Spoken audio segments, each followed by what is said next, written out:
which our congregations in Woodbury and Meriden make their home was not empty wilderness when Europeans first arrived in Connecticut. We begin each of our services acknowledging this fact as a step on the road to justice. There are 5 recognized indigenous tribal nations in Connecticut: the Mashantucket Pequot, the Mohegan, the Eastern Pequot, the Golden Hill Pawcatucket, and the Shagatoke. The Mattatuck Unitarian Universalist Society and the UU Church in Meriden acknowledge that our congregations occupy the ancestral, traditional, and contemporary lands of these nations. In offering this land acknowledgement, we commit to learning more about these hosts and neighbors, and we affirm indigenous sovereignty, history, and experience. Good morning. I'm the Reverend Tony Lorenzen, the minister at the Mattatuck Unitarian Universalist Society and the Unitarian Universalist Church in Meriden. All of us welcome you this morning to our Sunday service as we begin a month-long journey into the spiritual theme of commitment. And this morning we'll examine our commitments to families. What is a family? How do our congregations love and support families of different types and configurations? Before we begin, we want to acknowledge the passing of Steve Barnes, who died on Tuesday, a member of the Mattatuck Unitarian Universalist Society. Steve was a presence in our worship space while we were meeting, and it's been difficult not to see him during the past year of pandemic in person. We knew he was ill, and he did pass away from this life this past week.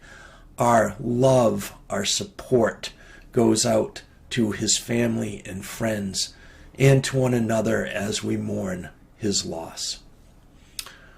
We begin our service, as we always do, as Unitarian Universalists, by lighting the symbol of our faith tradition, the flaming chalice.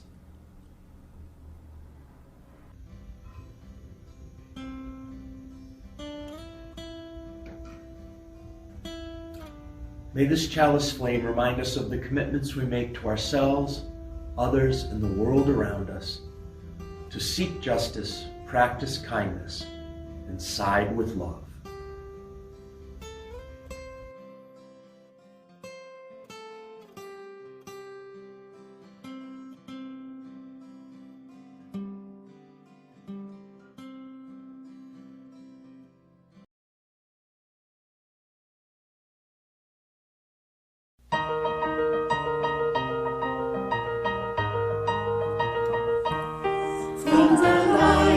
Days remembered burns a beacon bright and clear, guiding hands and hearts and spirits into faith set free from fear. When the fire of commitment sets our mind and soul ablaze, when our hunger and our passion meet to call us on our way, when we live with deep assurance of the flame that burns within, then our promise finds fulfillment and our future can begin.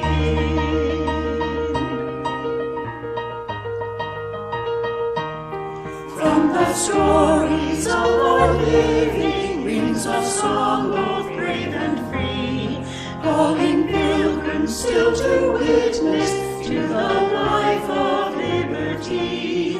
When the fire of commitment sets our minds and soul ablaze, when our hunger and our passion meet to call us on our way, when we live with deep assurance of the flame that burns within, when our promise finds fulfillment and our future can begin.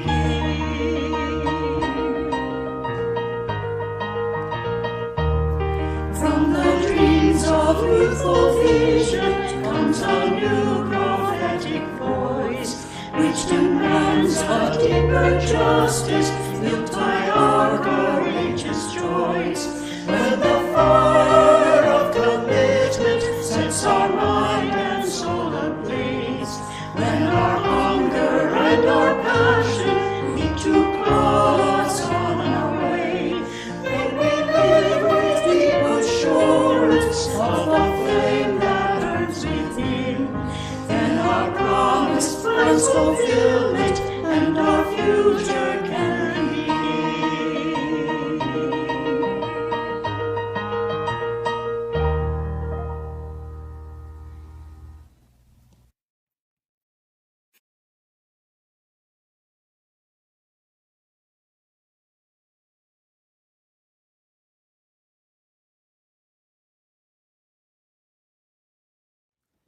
like to tell you about my very first drum lesson. And to do that, I brought one of my very first drums. This is a conga drum from the island of Cuba. At my first drum lesson, one of the first things I learned was to make an open tone.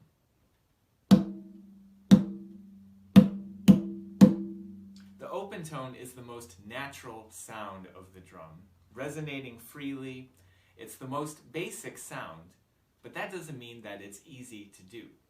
It takes practice. You can try this on your knees or if you've got a big book handy. You want your hand to be perfectly flat, but the fingers together. Relaxed as possible, but still together flat like a paddle. And you hit the edge of the drum as fast as you can, bouncing off.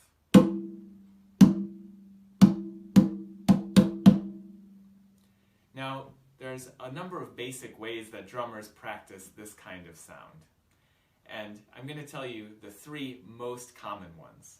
The first is back and forth between the 2 hands, like I was just doing. Right, left, right, left. This is called singles. May your life be as a song. And the next is 2 notes on each hand. Right, right, left, left. May your life be as a song. And the next one is a combination of the first 2. It's a lot harder. Right, left, right, right, left, right, left, left.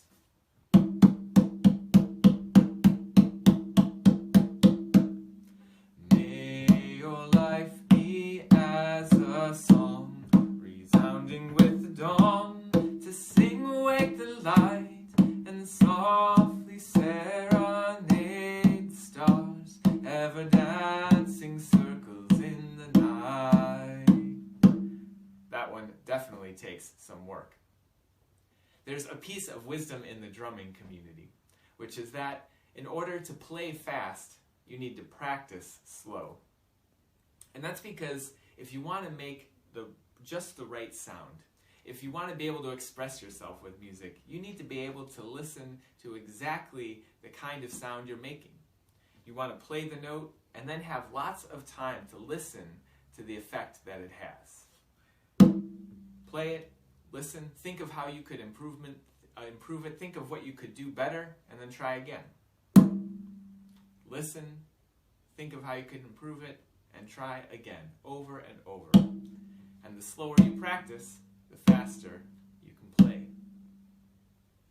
I think this isn't just true for practicing open tones on conga drums, but I think it's true for how we build community together as well.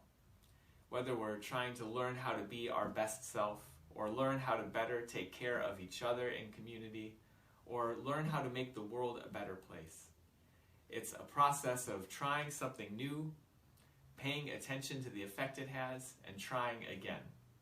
Trying something hard, trying something maybe uncomfortable, and then paying attention and listening, really listening to the sound it makes out in the world, to the vibrations that we send out to the people around us, and then trying again and again and again. That's not just how we make music, but it's how we make community. It's how we practice being our best selves. It's how we make the world a better place together. Practicing, listening, responding, and practicing again.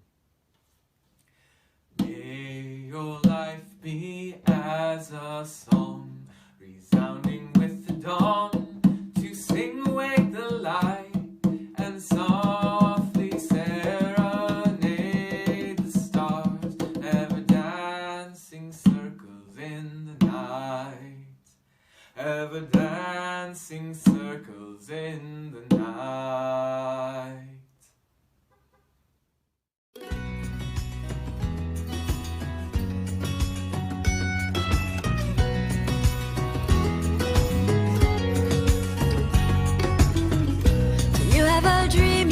To follow. No need to work all by yourself. Go ask your father or your mother, ask your sister or your brother, ask a teacher for their time and a little help. have a question or a puzzle, wondering who or how or why, go ask your grandma or your grandpa, ask your auntie or your uncle, ask a neighbor or a friend to give a try.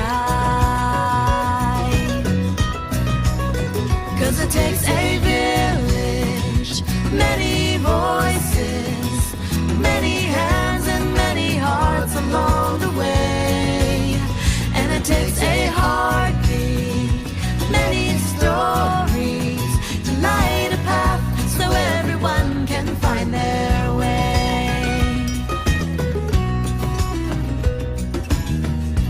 Celebrate every day together,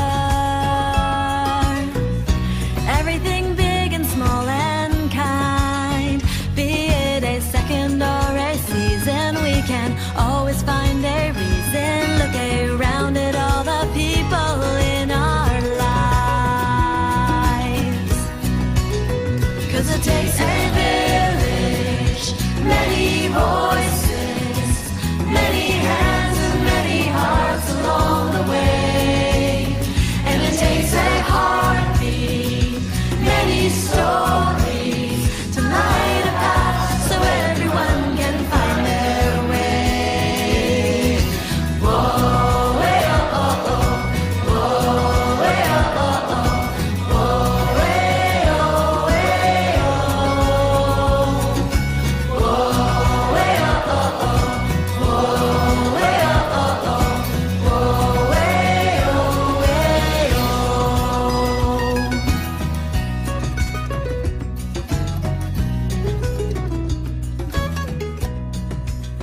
'Cause it takes a village, many voices, many hands and many hearts along the way. And it takes a heartbeat, many stories to light a path so everyone can find their way. Whoa, way, oh, oh, oh. Whoa, way, oh, oh, oh. Whoa, way, oh, way, oh. Whoa, way, oh, oh, oh. Whoa, way, oh, oh, oh. Whoa, way, oh, way, oh. Whoa, way, oh, oh, oh.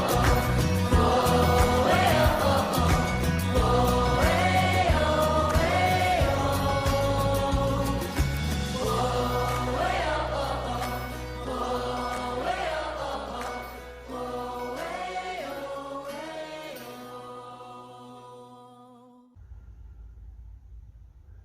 This morning, I want to begin an exploration of how we can best support children, parents, and families, and what our commitments to them might look like going forward.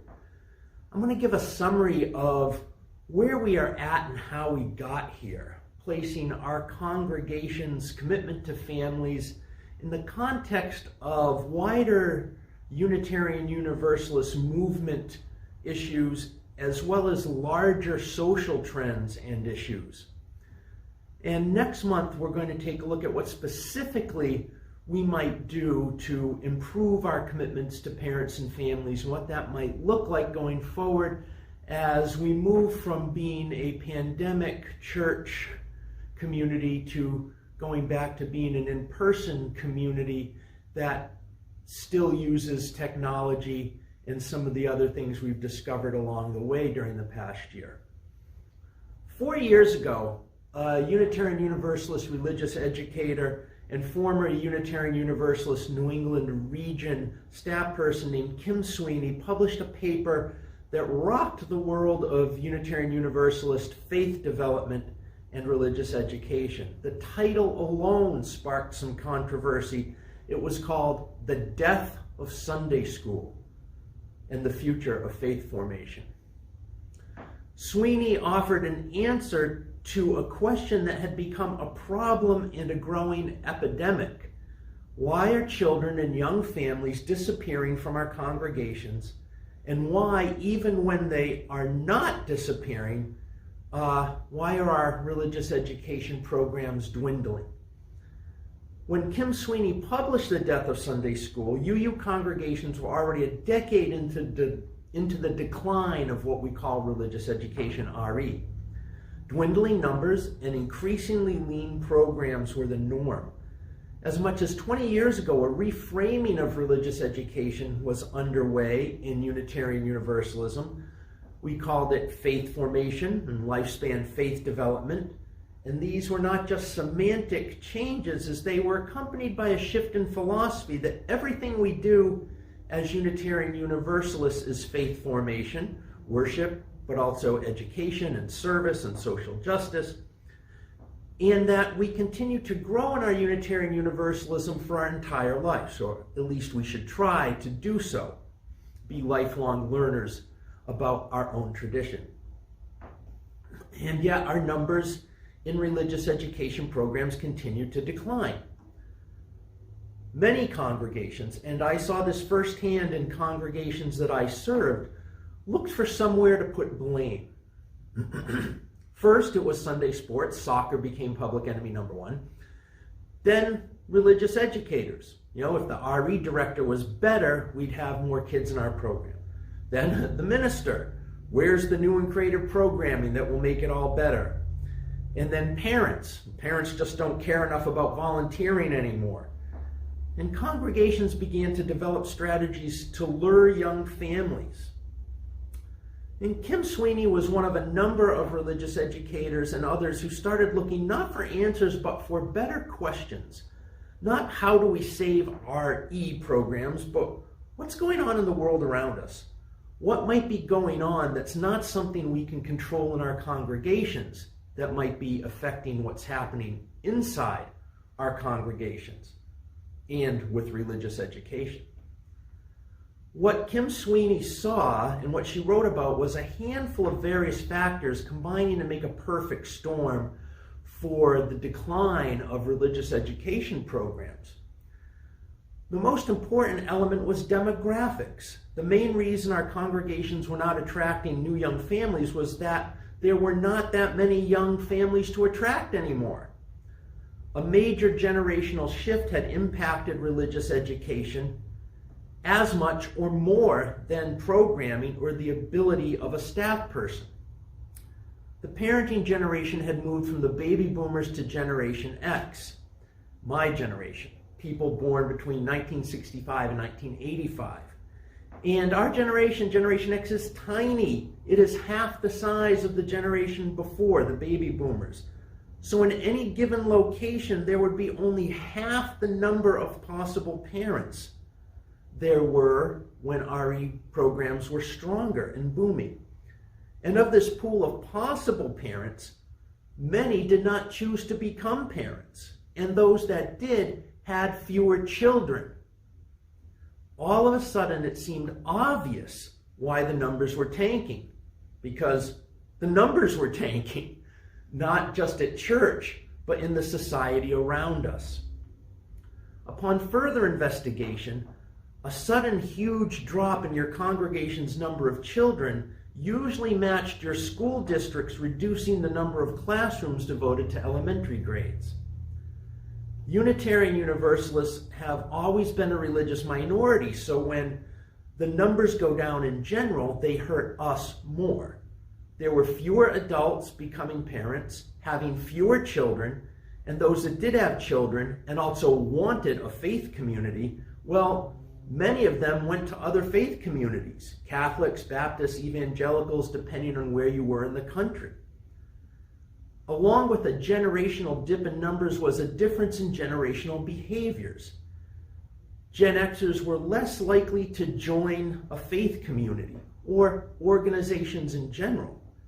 The social surveys told us of the rise of the nones, the N-O-N-E-S's, the people with no religious affiliation, who are now as big a religious group as Catholics or evangelicals.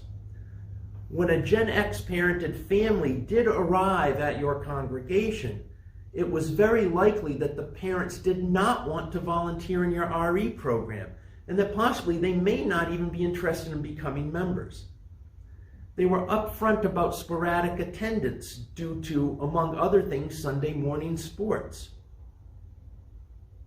So In the year since The Death of Sunday School was published, a new model has been gaining popularity in Unitarian Universalism: family ministry.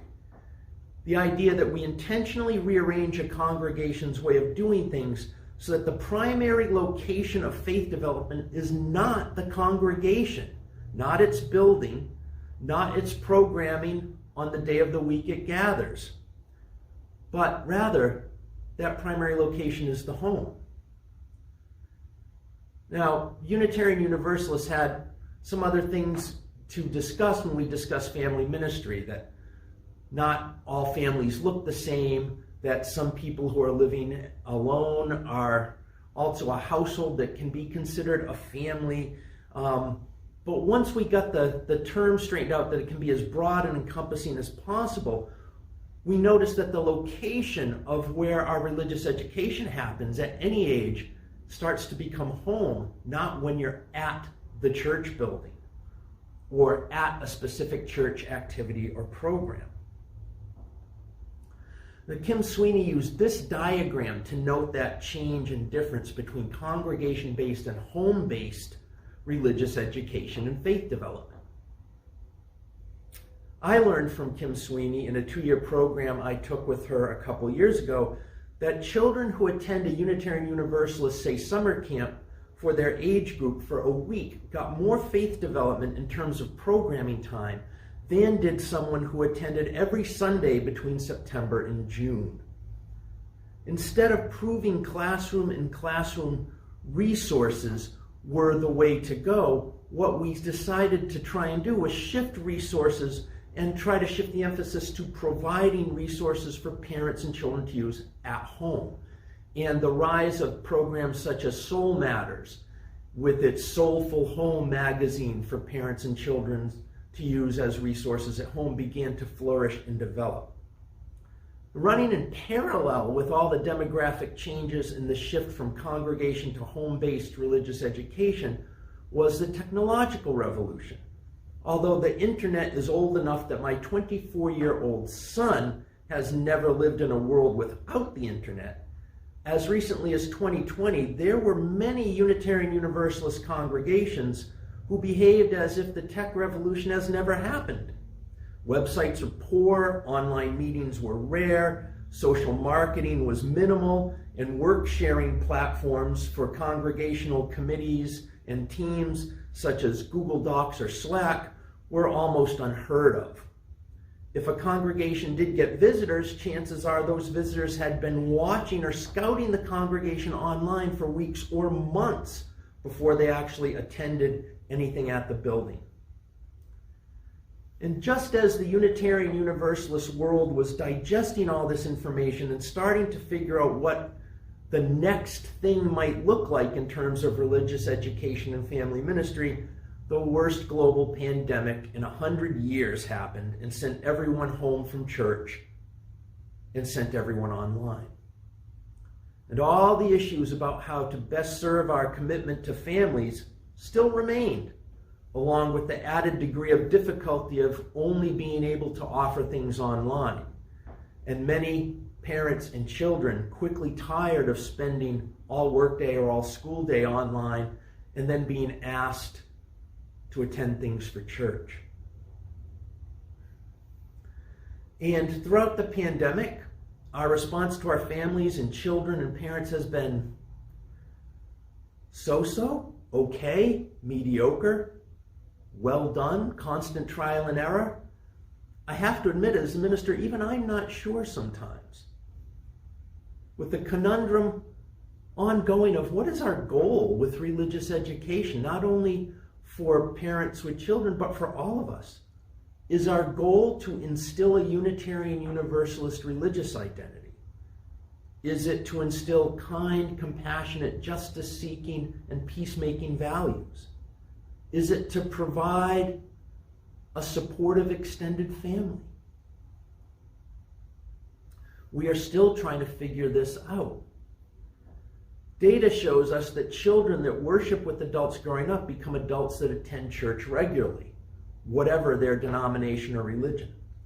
And yet, one thing we know is that many of our parents do not particularly want their children in church for entire services, as it doesn't give the parents time to nourish their own spirit without having to actively parent during the programming.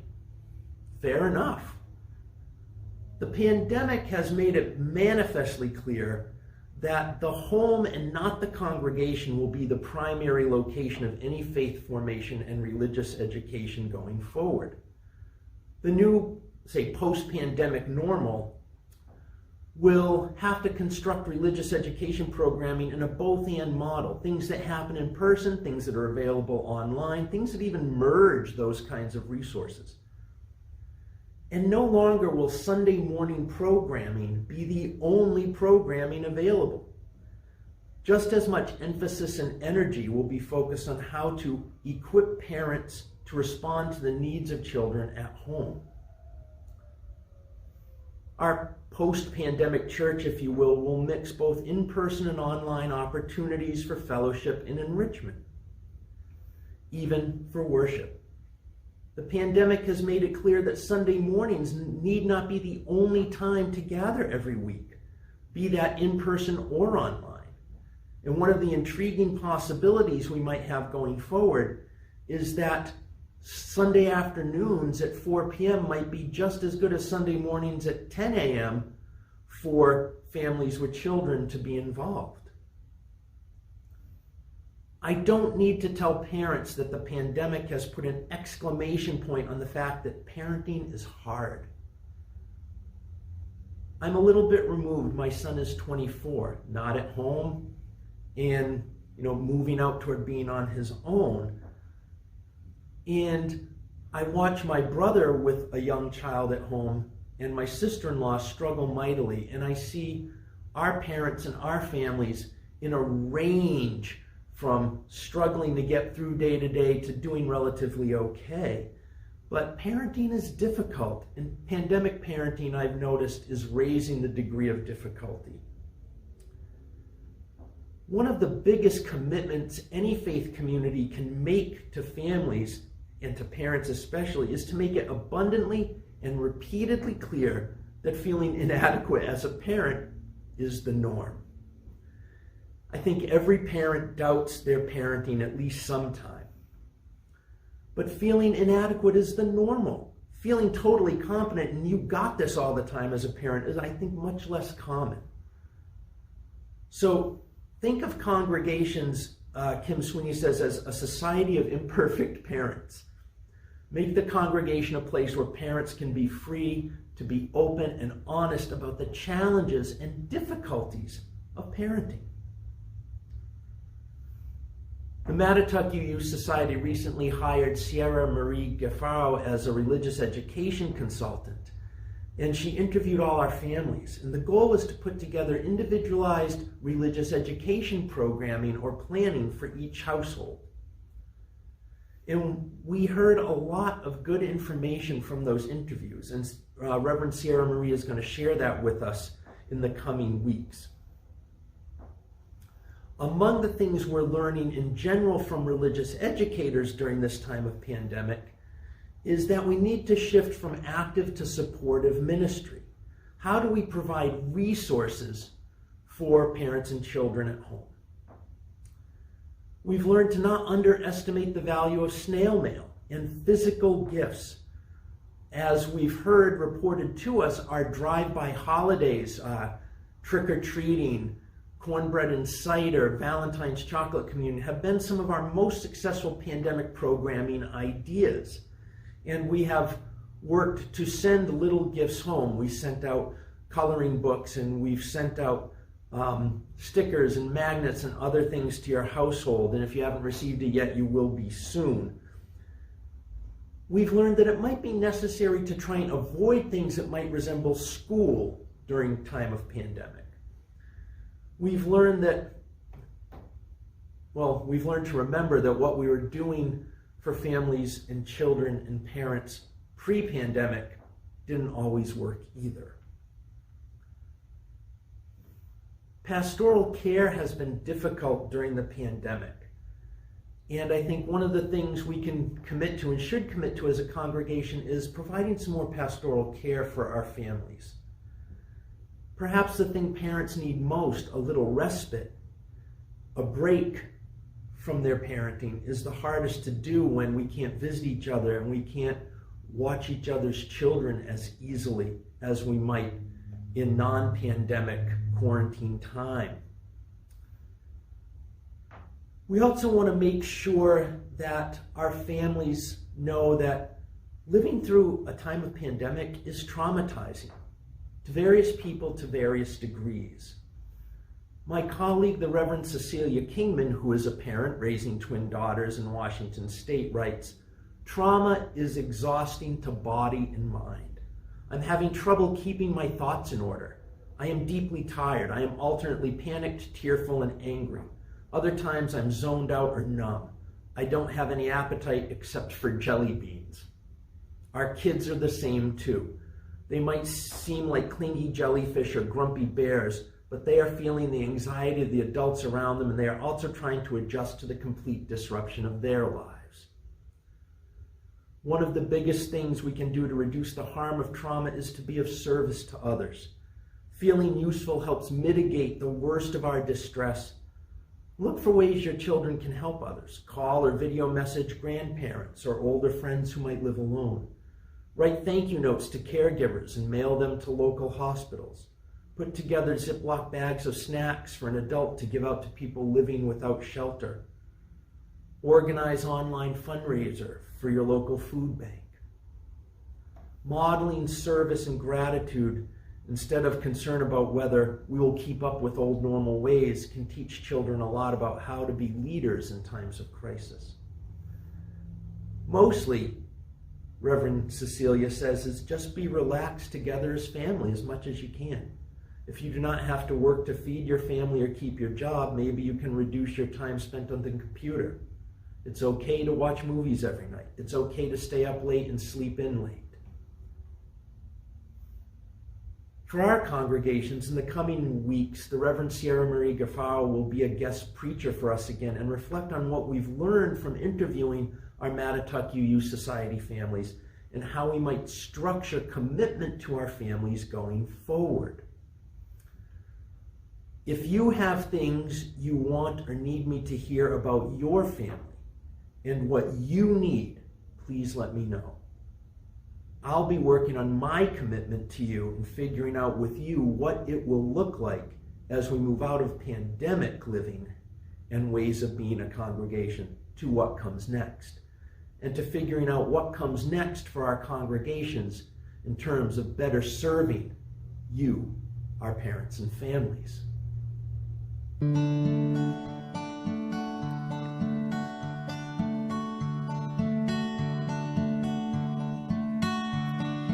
I don't wanna grow up, she said to me. I don't wanna grow up, she said when she was barely 3. I just wanna be your little girl forever. And I don't like to paint my nails and wear lipstick. I don't like to brush my hair, and makeup makes me sick. Oh, I just wanna be your little girl forever. So she went dancing through the room and singing through the halls, and she was mine. Will you make it to the school with your lunch and mine? I'm afraid that you'll forget and you won't make it on time, and I will have to buy that gross hot lunch again. And I don't like it when you yell at me that way. I don't like it when you call me all those silly names and tell me I'm a crazy girl using half my brain. So she went kicking through the room and screaming through the halls, but she was mine. But then she danced right through the room and sang right through the halls, and she was mine.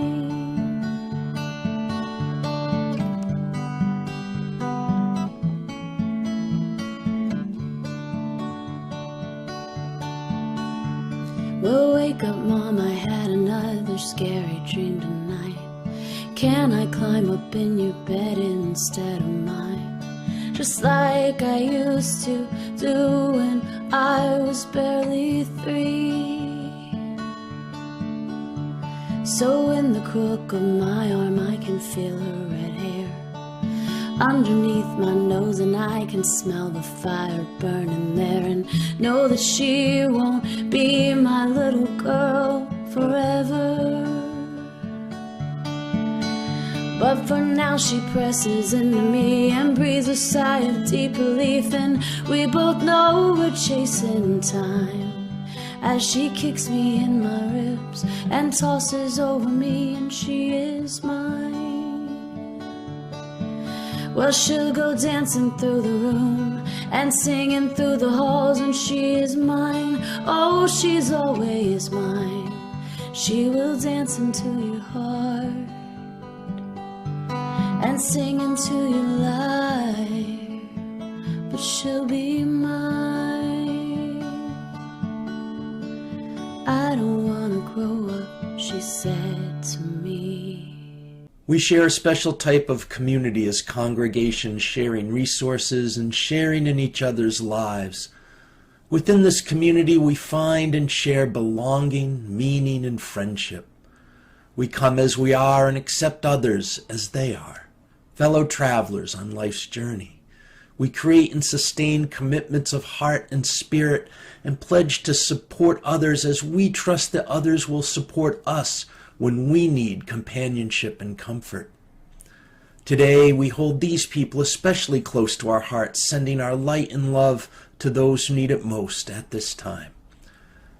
Steve Barnes and his family and friends following Steve's passing from this life this past week. Becky Skinner and her granddaughter Lyra, Marianne Ashby, who had had surgery, Cassandra Hardaby, who's living through a difficult life transition, Connie Welton, who is now in rehab, Dawn Dell, who's recovering from surgery at home, Randy Heath, who is recovering from surgery, and Paul, Richard, and Rhiannon Klein, and all of us still mourning the passing of Barbara Klein. Also, all those who struggle with dis-ease and illness, both visible and invisible. We know there are many needs and prayers and struggles and celebrations we have not named this morning, and all of them deserve our love, understanding, and support. May the love of this community inspire us and strengthen us in our life's journey. May the light of our chalice flame remind us that we are all part of the sacred fire of life and treasured members of this community. May we never forget that the spirit of life connects us all with a love that holds us close and dearly.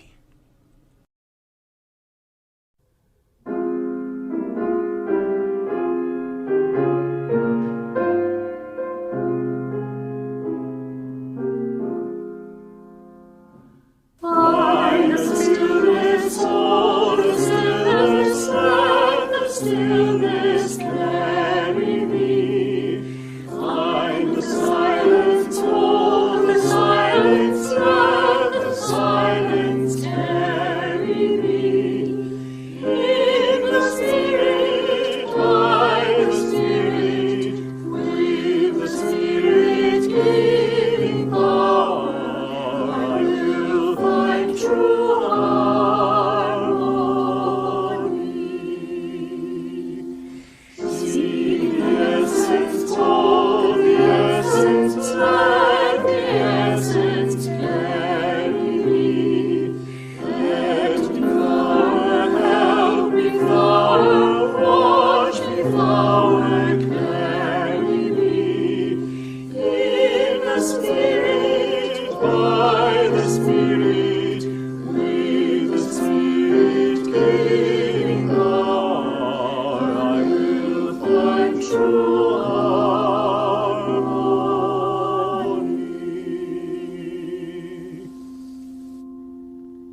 Good morning. I'm Margaret Morley. I'm a member of the Social Justice Coordinating Team at Moose.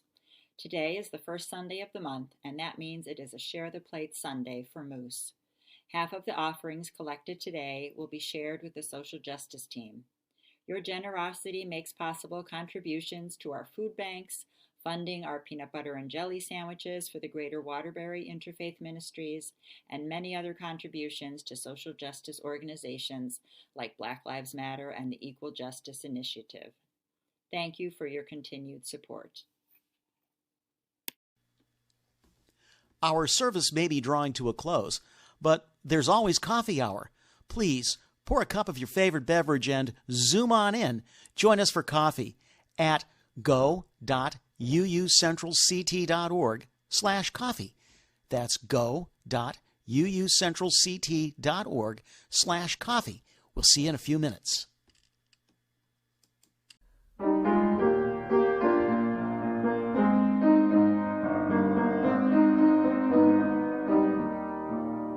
When our heart is in a holy place, when our heart is in a holy place, we are blessed with love and amazing grace. When our heart is in a holy place, when we trust the wisdom in each of us, every color, every creed and kind, and we see our faces in each other's eyes, then our heart is in a holy place. When our heart is in a holy place, when our heart is in a holy place, we are blessed with love and amazing grace. When our heart is in a holy place, when we tell our story from deep inside, and we listen with a loving mind, and we hear our voices in each other's words,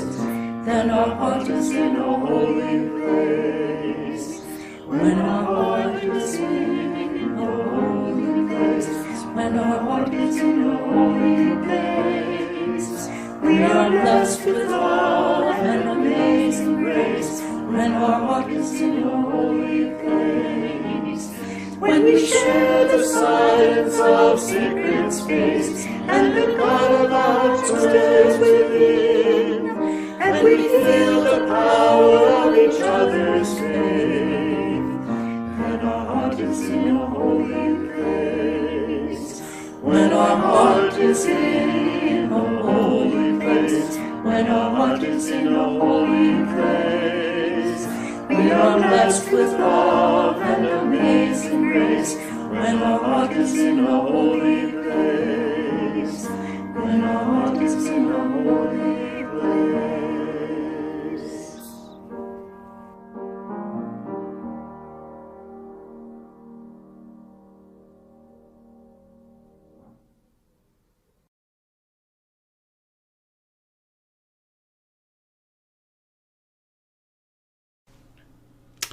We've come to the end of our service, and so we've extinguished our chalice, but we keep that flame with us in our hearts wherever we go.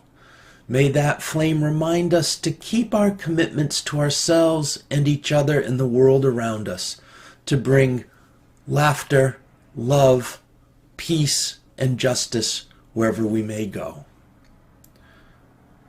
Go in peace, holy ones. We'll see you here next week.